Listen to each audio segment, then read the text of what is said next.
खुशबू मंगैलू,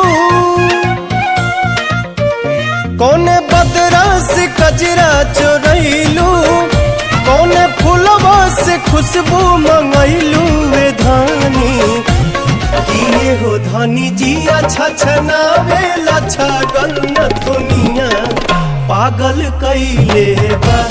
किए हो धानी जी अच्छा छनावे लच्छा गन्न दुनिया पागल कैले बा।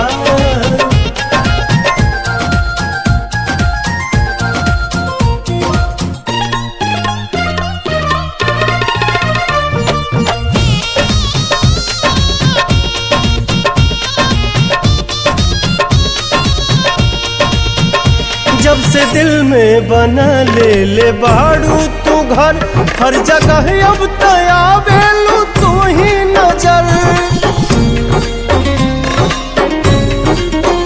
नैना चित चोर ऐसन असर कर गइल, तब से आवाज दिल ही दीवाना भइल।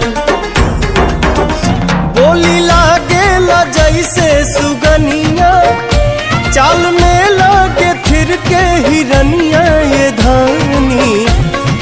लाली लाली बिंदिया तनिंदिया ले भागल न दुनिया पागल कैले बा।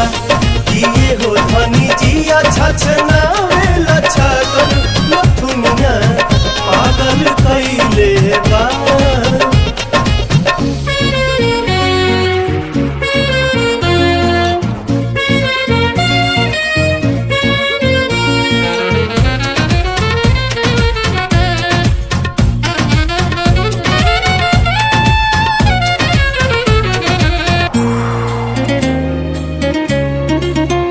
करधनी जब कमर में झमक जाला हो, होके बेकाबू मन ही सनक जाला हो।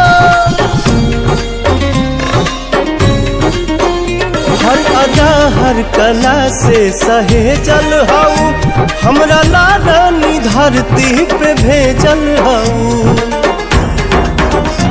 इमारत के भगवान गढ़ले, कोनो कमी कसर नहीं छोड़ले ये धानी।